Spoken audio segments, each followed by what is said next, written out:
G'day everyone and welcome back to NS2HD. This is part 2 of a two-part game which is an Unknown Worlds Entertainment internal Build 161 playtest. So, as usual, check out part 1 if you haven't seen it. Otherwise, please continue to enjoy. And as I said before, this is a pretty relaxed game and a pretty relaxed commentary. It's just a bit of fun and just showing you that Build 161 is in the pipeline, will be appearing sometime in the near future. And generally it's working, but of course things to keep in mind when watching the internal playtests that I show are that the game has been deliberately broken in these playtests so that it can be improved. So you will see things that might look a little odd, chief among them being the fact that your weapon will draw and withdraw constantly as you build buildings. Because right now Unknown Worlds is inserting a feature which means that your weapon will be withdrawn while building buildings to make you vulnerable. Anyway, that idle marine sitting there is Squeal Like a Pig, who is Corey, who is the Unknown Worlds Entertainment art director. So right now we're down one player because he's just sort of sitting there in the infantry portal, doing something art director-ish, I assume. And so it's 3 marines versus 4 aliens, and we've just lost our armory to a sneaky lurk hiding in the roof space above us on the crane. So I'm just going to work building it. You see the withdraw and draw effect there. That'll of course turn into a withdraw completely when the feature is implemented. Anyway, so this game was chilled. We did have an expansion in elevator transfer, which is right next to Tram Hub, which is right in the middle of NS2 Tram. This rather large map, and I'm very excited to be bringing this commentary to you on this map because it is so large. Skulk entering the base, I think that's Chops making an absolute nuisance of himself there. Bringing the pistol, and that, actually no, it was Max, this is Chops I think. I think that was a different Skulk that came back around the corner. Yes it was Super Norn, so yeah. I chased one Skulk out, which was weakened, and got another Skulk in my face that wasn't. So I expected him to die to my pistol, and he didn't because it was a completely different Skulk. So there you go. You can never assume anything in NS2 because Skulks can move so fast they can even replace each other. Now at this point we started to realise that the aliens were actually pushing right into Marine Expansion, and our original expansion was elevator transfer right in the middle of the map, but we lost that, and so we realised, well, we better push into Marine Expansion and actually do something about getting some tech. I'm not sure if we've got a command facility yet. If not, we definitely need that tech.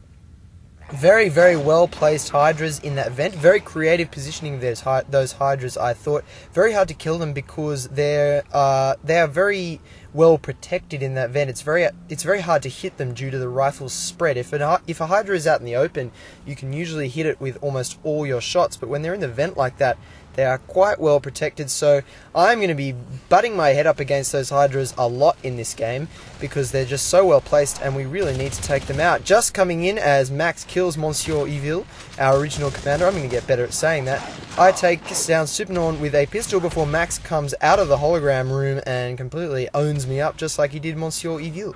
I'm having a lot of fun saying that. I'm really sorry, Monsieur Evil, if I'm making a mince of your name. It's just a lot of fun to say, pretending I'm more French. Oh, just realised we don't even have a commander at this point. That's probably why this game is a little bit weird. See, when I was playing, I was just thinking, yeah, I'm having fun, just going to try and kill those Hydras, whatever.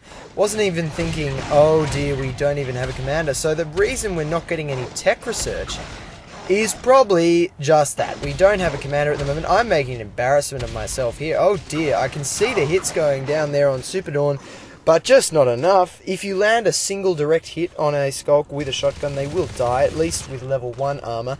Don't know what was going on there. Probably a combination of my Australian ping and just, well, we're all familiar with my skills now. I'm not going to push that point anymore. Interestingly, the cable that allows me to play with people in America and get the internet from America goes under the Pacific Ocean and via Hawaii before it comes in somewhere near San Francisco. So it's actually quite a short route, probably why my ping to the western seaboard of the United States is actually alright, being 200 or less, whereas my ping to, say, I don't know, Japan is just horrendous. I don't know, it must be a more complicated route. Enough of my ocean cable commentary there. Back to the game. I'm dead. Corey's still sort of standing there in the infantry portal getting killed by Chops, who's now a fade. We still have no commander. We have one sentry gun, an armory, and shotguns, and that's pretty much it. We don't have weapons level 1, we don't have armor level 1. Oh, we just lost our second infantry portal as well. We do have 2 sentry guns, sorry. So, really not cool for us. Someone's jumped into the command station like a really awesome person. And we've got another sentry gun going up there, taking down Sergeant Barlow after he makes mincemeat of my teammate. Now, I had a feeling Chops was still in here. I didn't see him leave, so I thought that Fade is being sneaky. And there he was, jumped down next to me, and I managed to kill him. I was quite proud of that kill. I thought it was really cinematic. I sort of paused there thinking, yeah, I'll take that. Yeah. Good spot to put the armor in. And Chops saying, lol, you got me. Armory 80%, so not too bad. This sentry gun needing to go up. Can't quite reach it up on that crate to assist in building it. Really, it's just the absolute low-tech small marine team versus an alien team that's really playing with us right now. They've locked us pretty much in our base. Got a lot of Hydras around. They've locked us off from Double Expo. We don't have an expansion. And they've killed our original expansion, and they've got Fades. So really, they could probably kill us at any point. Now, they've probably all got enough plasma to walk into our base as Fades, but they're not going to. Instead, they're going to toy with us. Not sure who dropped all those Hydras, but they're going to be a serious pain in the bottom because they are blocking us off from our marine expansion room, which at this point in the game, we probably would like to have. It would be nice to have a second base after playing for something like 26 minutes. But hey, this is a very chilled game, as I said, demonstrating a bit of grenade launcher action on these Hydras. A single well-placed grenade will kill a Hydra. The problem is placing it. At the moment in Build 161, Unknown Worlds is working on getting the grenade to actually explode on contact with any alien creature, rather than bouncing off them, hitting the ground, and timed explosion. But for now, it's just a matter of timing the explosions onto the Hydras. So right now I'm trying to bounce them off the ground into the Hydras and let them explode. There's also this Gorge here. I think that'd be Supernorn. He's been gorging a lot this game, making my life really, really difficult, like a naughty Gorge. Commander very nicely dropping ammunition there for me, but it didn't load into the grenade launcher, so I will have to go back to our advanced armory to get some more grenades. We do have an advanced armory, so we do have a command facility, so we will have flamethrowers at some point as well, which might help even out this game a little bit if we can get some flamethrowers. I'm just going to concentrate on killing these Hydras because that's always fun, and it's always fun to watch explosions in the dark. Shows off some spark gliding, and you know how much I love spark gliding. Everywhere. I'd be very surprised if that final grenade... No, it didn't. We saw the explosion, but no joy there. Supernorn getting a little bit too eager here, I think. I shouldn't have reloaded the grenade. I should have just gone at him with the rifle, and he finally goes down to what looked like the last round in my magazine. Building this sentry gun here, which will be very, very helpful in stopping Gorges doing things like that, and will probably stop them being able to just rush forward with Hydras yet again. But as I said, this game really just was really embarrassing on the part of the Marines. We really weren't working too well together. We didn't get the tech fast enough. And really a slow decline, which is unusual for Tram. You usually find Tram games are very, very balanced and very long because of the size of the map. And obviously I'm only playing most of this game in Marine Start, Elevated Transfer, Tran Hub, and Marine Expansion. So a very small view of what is a very large map. But I was really excited to play on this map. A lot of us, there are about 4 reliable Australian servers up at the moment, and only one of them is really lag-free, and it's called Rada, and it's locked on Rockdown. It never plays Tram, and if whoever is the server admin for Rada is watching this game, I love you for putting that server up. You are so awesome. It is such an awesome server. It is so lag-free on 7v7. But do you mind switching it to Tram just occasionally? Thanks, bro, if you're watching. Legend. If not, well, I just talked to no one. Not sure what I was attempting to achieve with these grenades here. The explosion radius is not large enough to be able to hit the Hydras in the vent. So I will have to probably retreat with my tail between my legs, but instead I'm just going to commit suicide and damage those Hydras. So, good suicide there, if I don't say so myself. That is the Marine equivalent of what used to be Skulk Exocide. Just running in with a grenade launcher and shooting it at pretty much yourself. I think Sergeant Barlow is the commander there, laughing at me, and now placing what I think will be a crag in the vent to heal those Hydras. So if I'm going to finish it off, I need to do it now while they're still damaged, because otherwise that crag is going to continue to heal them. So, like a good little suicide bomber, I'm running straight back towards those Hydras, where I'm going to commit Marine Xenocide again, I think, but I wanted to know what Corey was doing. I think he was checking out some of the artwork in preparation for changing it or something. I don't know. Anyway, here we go. Bang. Kill myself, but also kill all 3 of those Hydras. So finally going to be able to push round the corner to the whip. The crag was up, but not in time. So that's it, and Monsieur Evil says, that looked painful. I don't know if he was talking to me or not. Probably not, because he wasn't anywhere near me, but it did look painful, so you should have said it about me. Why didn't you say it about me? Still no second command station. Highly embarrassing for the Marine team here. I think now, am I going to... Yes, here we go. This is more like it. Going to get a flamethrower and go and tear up in double resource node because I was sick of being locked in this game. I wanted to push out. So I'm going to go to double resource node, which is called Tram Repair. I am slowly learning the names of all these rooms. It's really exciting. The one name I haven't learnt is that Overlook room on the eastern side of the map. I will learn that at some point. Mature whip going down very, very quickly to a flamethrower. The angle is not quite right for the whip. I can get and see it before it can see me around the corner. Getting a little close there. That was probably a bit risky. And I will switch to the switch axe for the Krag because, well, I didn't want to run out of flamethrower ammo while I was in this room. However, I think the commander at the start of the game did lock almost every single door on the map. So I am fairly safe in here. The only entrance being either through Marine expansion here, where I am now, or through a vent in that room. Super Norn going down to a blaze of flame from Acid Rain and yours truly. Hey, that rhymed. I love rhyming accidentally. It's so much fun. That command station is now up. And so we finally have 2 command stations. And ideally right now, we'd want to pretty much duplicate into that base. We've probably got so much spare carbon that it'd be a great opportunity to use the replicate structure ability. Now I'm going to chase, I think this is Max I'm chasing down with a flamethrower. He just managed to stay just outside my reach. The flamethrower range is actually quite surprisingly long. I do manage to catch him on fire there, and finally, no, Acid Rain got the kill and I got a Hydra. So Acid Rain just like getting all the kills. I'm basically his lackey supporter here. Now we're going to go to work on the Hydras. This is the result of the earlier battle that happened around Tram Hub here, where the aliens kicked us out of this area and took down elevator transfer. So the remains of that battle are large alien fortifications in this room. Great opportunity for some flame lighting though.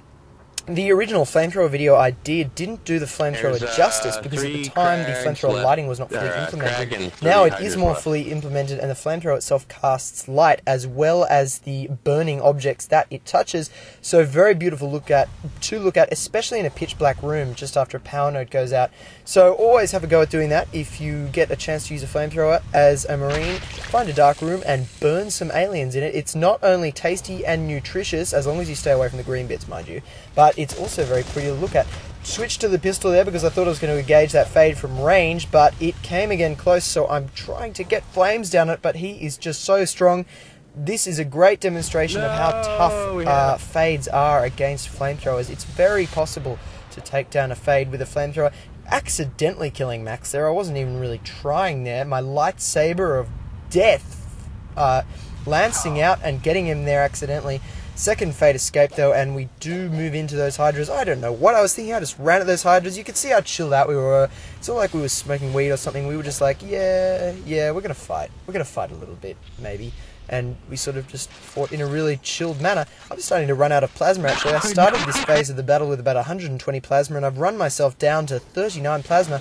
Flamethrowers are extremely expensive. They cost 30 plasma each. So if you've only got a couple of extractors and you get the tech on time, flamethrowers are actually very, very, very expensive. And it's unlikely that a Marine team would be able to abuse the flamethrowers in a full-on 7v7, 8v8 game on Tram where tech was being achieved in a timely manner, because once that happened, you may only, if you by some chance had not bought any other weapons or spent your plasma on anything else, you would not have much plasma. You would only have maybe 40-50 plasma by that stage of the game, so that's enough plasma to buy a single flamethrower. This whip is going to take me out there. I was not fast enough in moving away. Again, I got caught by the slow backpedaling, which is a feature of NS2 ever since build 160, which means that you are slow when holding the A key, sorry, not the A key, the S key, or whatever reverse key you have to use on your keyboard.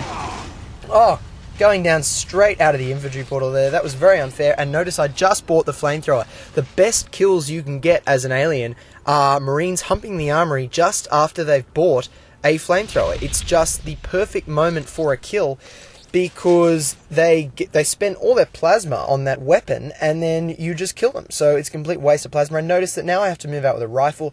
don't even have enough plasma for a shotgun, let alone a grenade launcher or flamethrower. Yeah. So I will move out with my There's tail one between of my them legs and my flashlight on and try to get some kills with the basic marine weapon, which is nothing to be sneezed at, by the way. Often when I'm using the grenade launcher, I find myself missing the close quarters combat edge that the alternate fire rifle butt swing gives you. Not sure what the actual technical term would that be for that. Maybe there's some military buffs out there who could tell me what you call it when you swing your rifle at someone and whack them in the head. See if I can get the Generally an extremely good ability at close range, which you lose with the grenade launcher because alt fire becomes the grenade fire, and interestingly that turns the grenade launcher wielding marine from a medium range, short range combatant to a long range, medium range combatant.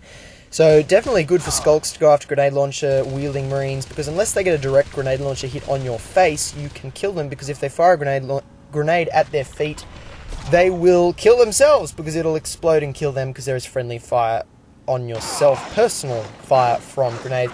Immediately killed by Max straight out of the infantry portal. Very, very rude on his part. But this is actually not looking very good. We've got no one in base. There's a skulk munching on the infantry portal, and it's just gone down, and there's no one in the command station. So there's one marine in here. Not sure who it is, but they're in a lot of trouble.